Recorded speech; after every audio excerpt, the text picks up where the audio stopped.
เนาะมาถามคงรู้สึกเมียแหละที่ซื้อรถไปเนาะซื้อรถแต่ว่ารถกาแฟไปเนาะจักสิจังไดนะทางบ้านโน่งก็ได้ซื้อมาก็บ่โซกคือหมู่เหมือนเงินแล้วก็มาแป้งอีกพี่เนาะถ้าบ่เป็นเฮาก็โอ้ขอเทิดนี่แพงเลยพี่เนาะเทิดเนาะแพงมันแน่ต้นไปตื่มมันเติมเขาอีกตามดุลสิเอากับเป็นนี้เป็นซีนหั่นแหละสิผู้ห้าแล้วสิห้าได้บ่ยัน2หั่นแหละเป็นคือเบาลีกับเบาเตียงสิห้าแต่ไส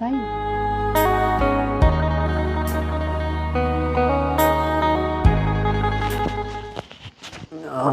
ยพี่น้องเอ้ยบ้านนี้เปิดภาพมาพี่เด้อพี่น้องเด้อมาเบิ่งเฮือนอีกแล้วมาเบิ่งโอ้นี่โดบ่จัก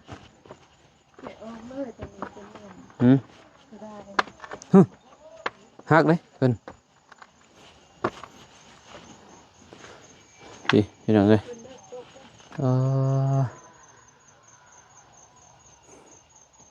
เฮือนก็บ่แล้วรถกาแฟมรสุมมะลิบาทนี่พี่น้องเนาะพูดโผอยู่ได้เบานุ่งบานกราบทักทายสบายดีสวัสดีเด้อพ่อแม่พี่น้องหมดสุขสุขคนก็ยินดีต้อนรับเข้าสู่2มะนุ่งพี่น้องเอ้ยเนาะสิมาเมียนไม้เมียนตอกแล้วพี่น้องเอ้ยเนาะเฮือนนี่ก็คือสิบ่ได้แล้วมุกโลดพี่น้องเอ้ยเนาะรถกาแฟรถกะเสียจังใด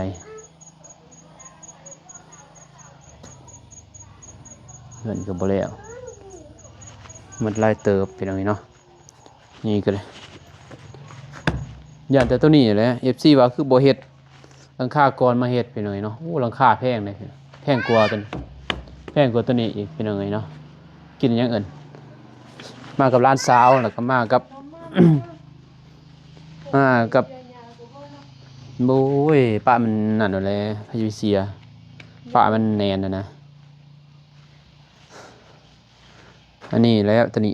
สิพาตัดเอาเห็ดคือมดเบาตูนไปเลย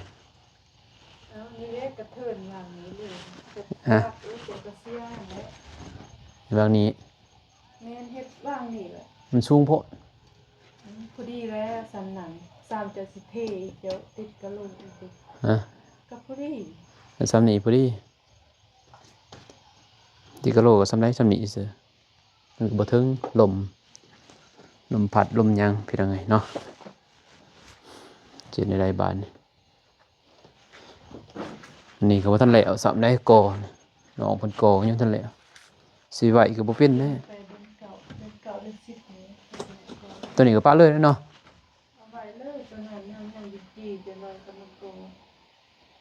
มันจะมาก่อยป่ะ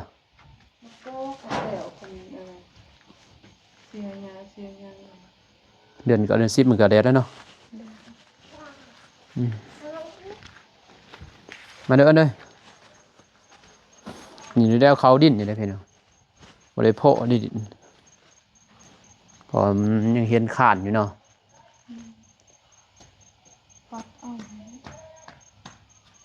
ไม่เปลี่ยนเลยอยู่ถึงยังเลยผมบ่ได้แกะออกแกะสิแกะตัวนั้นจักสิแกะได้เลยขอนต่อขอนตีมีอยู่ป่ะ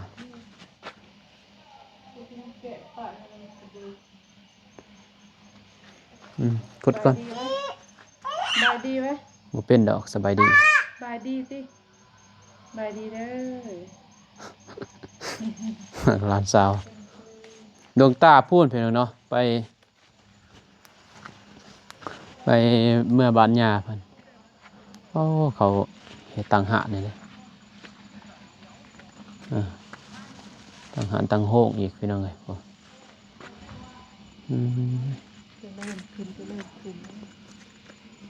เจริญนั่นแหละ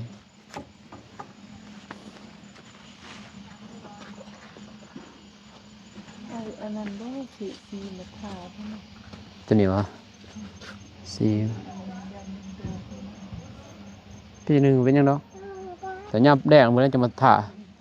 ยามนี้บ่เป็นหยัง ยามแหละ อืม ยามก็ได้ ปีหนึ่งหมดเลยปีหน้าเอาแล้วจะมาทาเฮ้ย พอลงว่า FC เพิ่นก็บอกว่าบ่าวนุ่งคือบ่เฮ็ดเฮือนมันแล้วก่อนจึงไปหาซื้อรถซื้อล่างซื้อรถก็ซื้อรถมือสองรถมือสองเฮาก็รถใต้แล้วเราจักสิแป้งทนสิแป้ง ลงบ่ได้ เออ ห้ามลง กดก่อน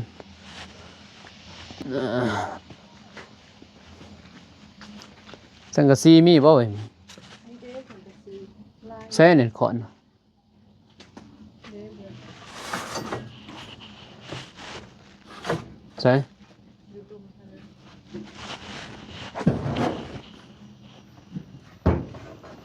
ตัวนี้นี่บ่หึนี่บ่โอ้ได้บ่ดินี่บ่เป็นหอนจับสำเนาะหึไป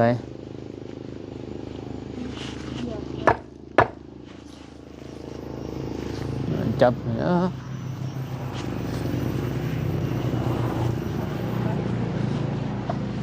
ย่าเล่นเด้อไปเด้ยถึกตาเด้อเว้ยมานี่เด้อ นี่เด้ตัวนี้เราเอาออกก่อน เฮ้ย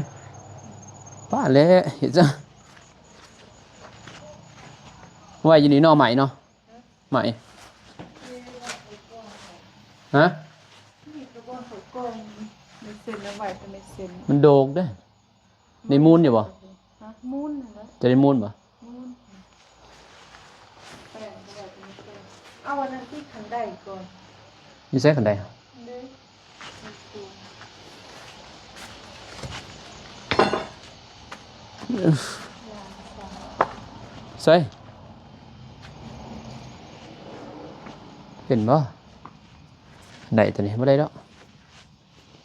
ว่าจะสิขึ้นมาได้ ได้อยู่เบิ่ง หันมันกรุงแห้งอะไรแล้วมันหนักดิจากเท่าไรเดือน หนักซึ่งใหม่อันนี้ใหม่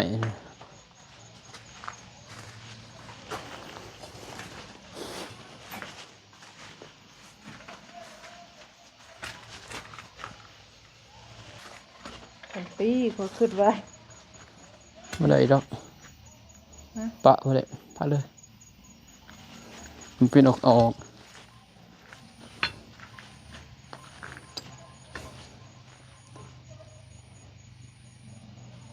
มันถึงหรือยังเนี่ยบัดตัวนี้เด้ป้าอยู่นี่บ่เรือป้าบ่เดียวเลย กั้นอะไรเป็นปกไหลสบายเป็นเดือน มึงไว้บ่เดียวมันเหรอ ไหลคนเดียวเอาโต้อีกเสร็จช่วงก็มีแป้งเดียว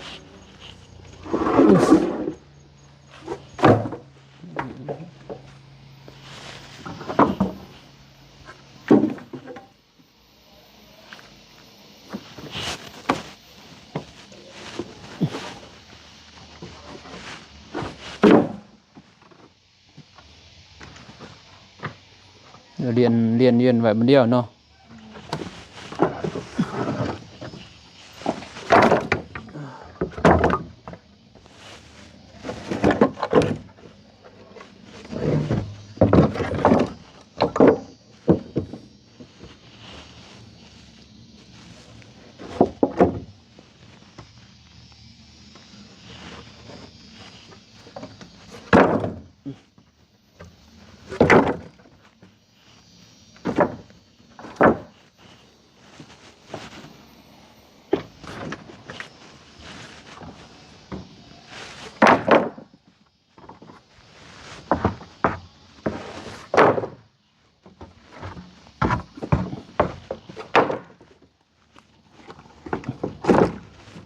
ปีหน้าบ่ได้เฮ็ดพี่น้องเอ้ย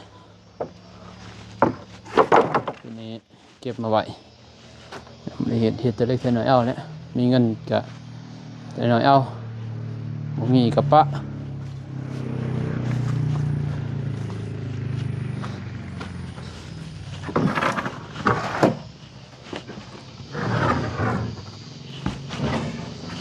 ปีหนึงนี่ก็โอ้ขนาดนี้เลยพี่น้อง ปีหนึ่ง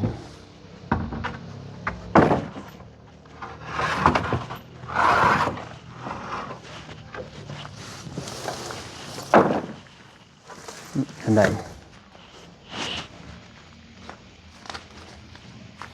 ได้กับปะเลยปะ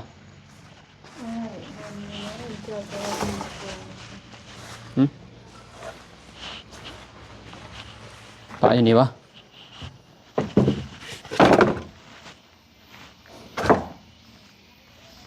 มันขั้นแนนได้พี่เหรอมันติดรูปมันเนาะรูปมันเลย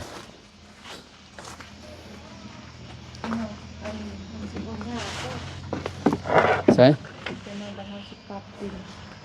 ยากกันแล้วทุบออกเ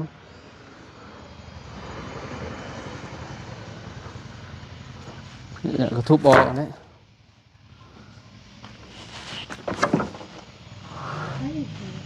ฮะโอ้ยพันเก่านี่จะได้แป้งแล้วก็ยังแป้งอีกยังไงเนาะ FC กับหูอยู่เลยแบบมือซองเนาะ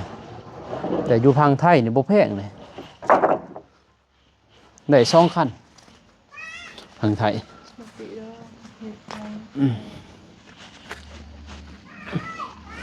แต่อยู่ลาวเฮานี่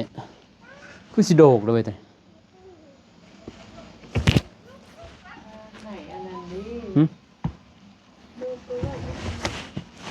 ไว้มันเดียวเนาะพอได้ตอกน่ะตอกนี้เฮ็ดนี่เศษเยอะพี่นะเฮ็ดหลายอย่างอยู่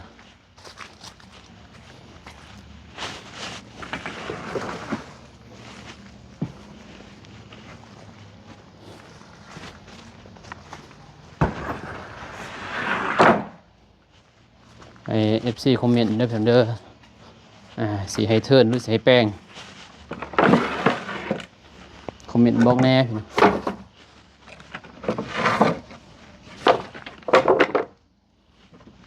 เทิร์นนี่ได้เติมเงินคำว่าเทิร์นได้เติมเพราะว่ามันราคามันก็คือเก่าแม่นบ่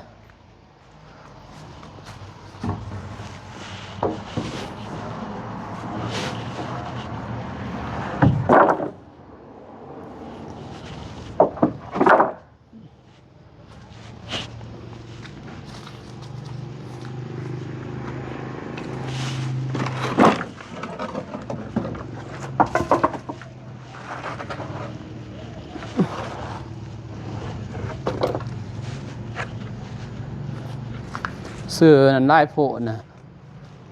เราซื้อดินจีลายโพดเนาะแม่นบ่ดินจือเรือลายเลย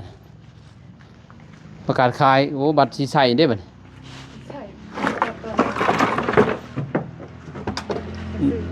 แพงไหนฮะแพงใช่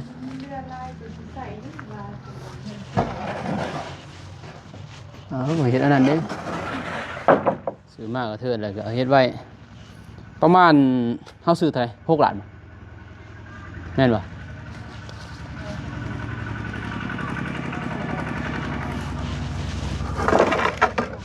6 ล้านเนี่ย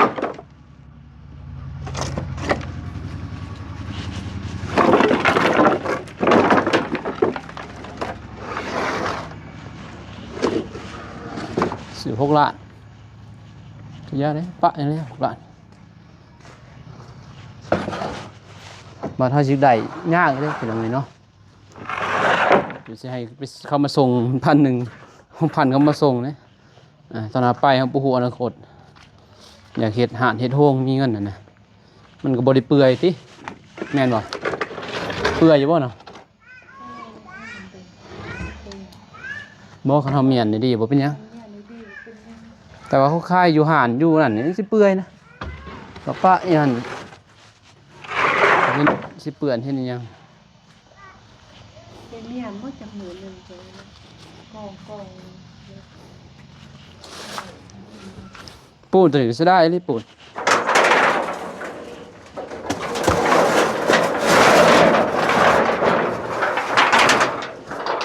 เพื่อให้ปูนเป็นยังไงเนาะใส่เสียซื้อเดี๋ยวเห็ดกระเทินนะคือย่างอยู่ในหันเหลืองนี่กันย่างอยู่ในพอในเอาเลยแกะแล้วแล่แล้วแม่นบ่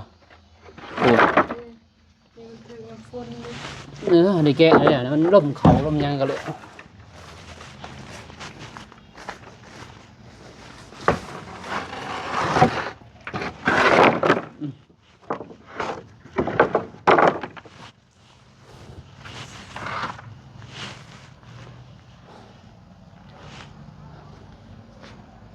ทางซีมาปกนั่นแหละพี่หน่อยเนาะ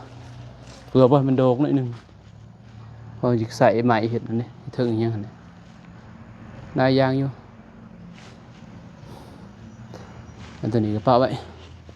ไป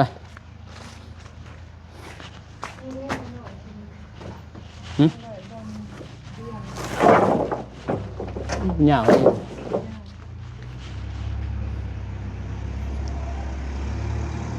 หน่อยไปเห็นยัง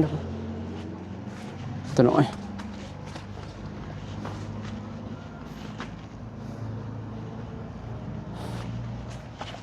ถอก็ยังเนี่ย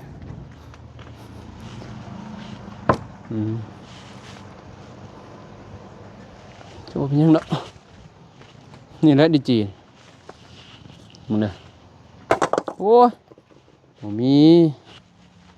ยังขึ้นเราจะเปื่อยเขาเผาบักแข้งหนึ่ง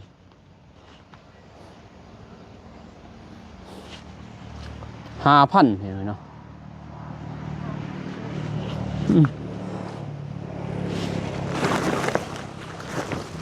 5,000ก่อนไปเลย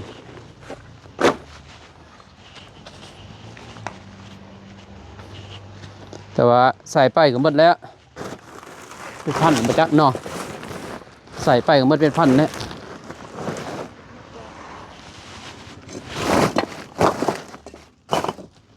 มีลาหอดมาเบิ่งเงื่อนเบิ่งซ่านเนี่ยเอานุ่งกันเลย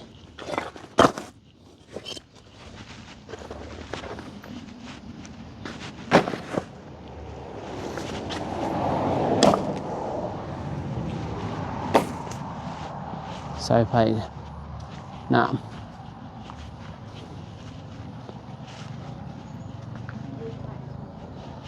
นี่บ่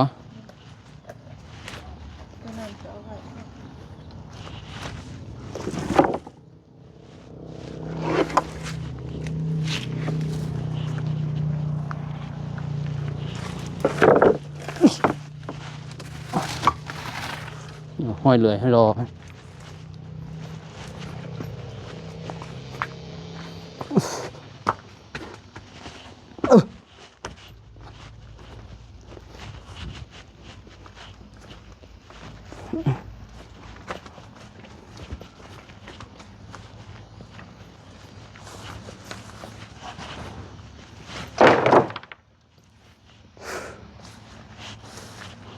มันลายล้านเติบไปเพียงซื้อนี่30 ล้านอ่ะเป็นยังไงสไลเดอร์มากับนันยาเพิ่นเพื่อนขั้วใหญ่กว่าเพื่อนนอนเพื่อนขั้วเขาใหญ่กว่าเพื่อนนอนส่วนนี่ก็6 มดบ่หารสีดแล้วปะอย่างนั้นบ่สีดแล้ว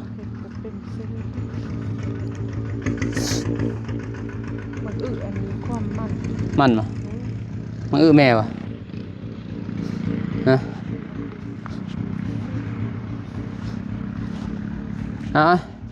มันสิคำเลยอันนี้ก็ดินเขาเป็นทิมเคยเอาเขาในทิมออกหน่อย ไฟถิ่มชิเมียนนะเก็บไว้แล้วก็เอาไว้มันสีนะเก็บเพราะว่าสีเอาไว้นั่นนี่พี่น้องไว้จูดนะไว้ให้ปิ้วใส่ดินเขามันดิไผเด้อแม่นบ่ดินไผดินเฮาเองก็บ่อยากแล้ว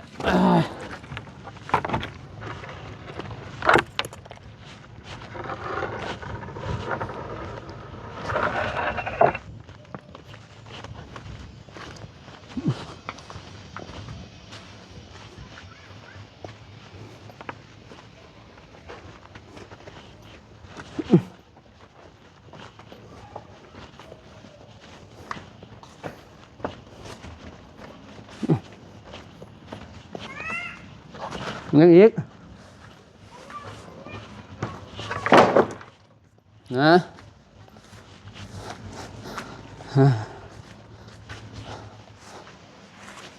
พี่น้องเอ้ยโอ้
โล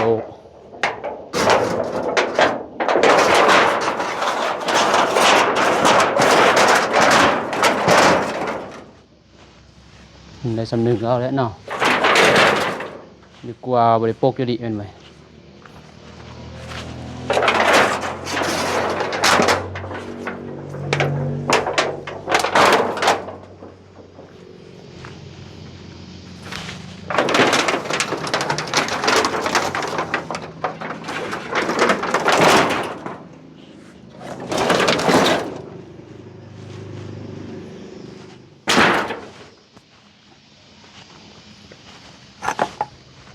โอเคเป็นยังไงเนาะเรียบร้อยแล้วจะได้กลับเป็นยังไง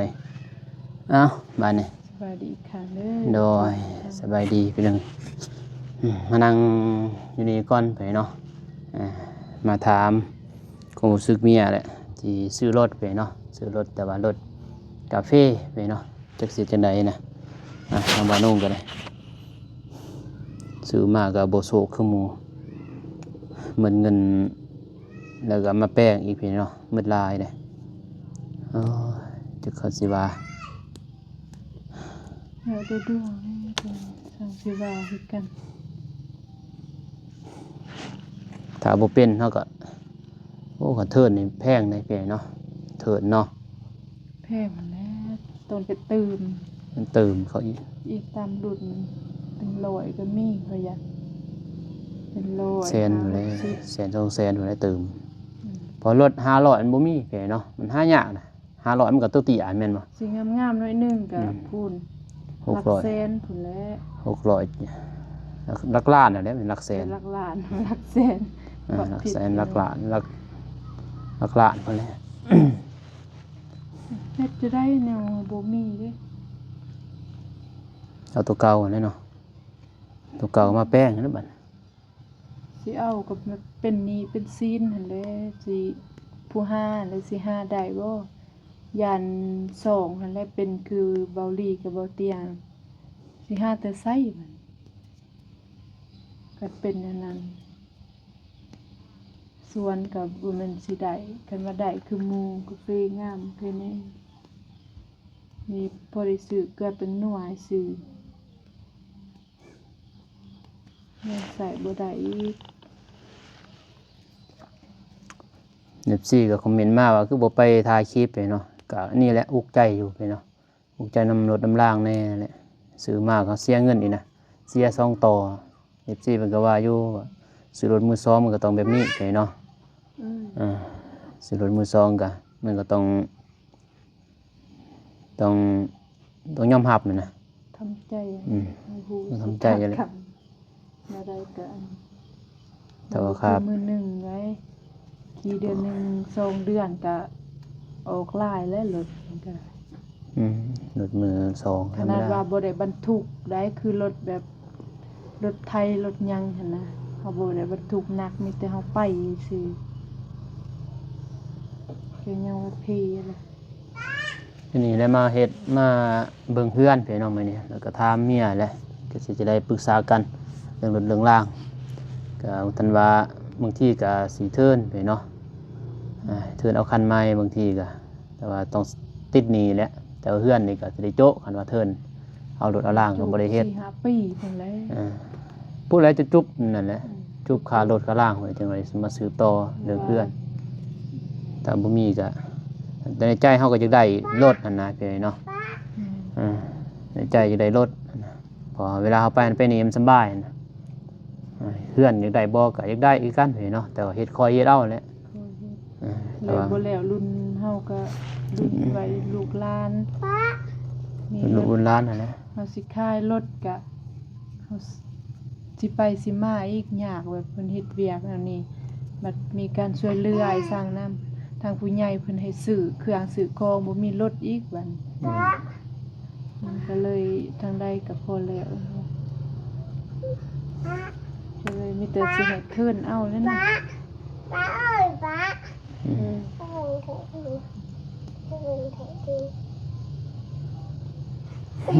บ่ขึ้นนั่งดินั่งดิ สิคืนก็มีแต่ตั้งใจนะตั้งใจหาเงินเลยจะได้ หาเงินก็สิหาได้พี่น้องเอ้ยเนาะ ถ่ายคลิปนี่เลย ถ่ายก็ ก็เอาสำนั้น ก็ฝากเป็นกำลังใจให้ทางครอบครัวเฮาเด้อพี่น้องเด้อเนาะเป็น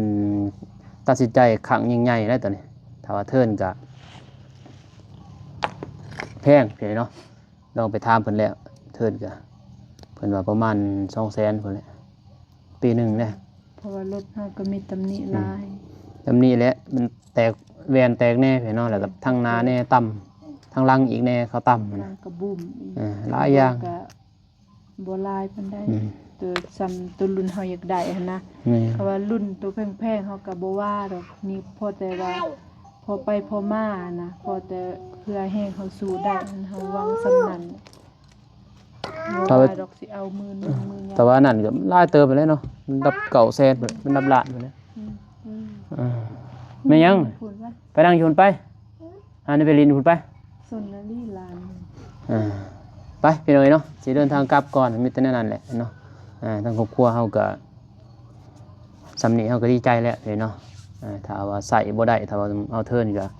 ก็มัวมือพี่เนาะถ้าใส่ได้ก็ถือว่าเป็นบุญทางบ่นุ่งกับเมียแหละเป็นครั้งยิ่งใหญ่ที่ตัดสินใจสำหรับบ่นุ่งกับเมียพี่เนาะถ้าได้ไปเทิร์นได้ก็มีแต่เท่านั้นพี่เนาะโอเคพี่น้องคลิปนี้บ่นุ่งก็สิจบคลิปนี้ก่อนเด้อพี่น้องเด้อเนาะคิดเห็นจังไดก็คอมเมนต์มาพี่เนาะสิให้ต่อตัวใหม่หรือว่าตัวเก่าพี่เนาะก็คอมเมนต์มาเด้อพี่น้องเด้อเป็นกำลังใจให้บ่นุ่งและครอบครัวพี่เนาะอยู่ดีมีแห้งมื้อสู่คนเด้อพี่น้องเด้อเนาะพบกันใหม่คลิปหน้าคลิปนี้บ่นุ่งกับเมียก็ขอจบเพียงเท่านี้ก่อน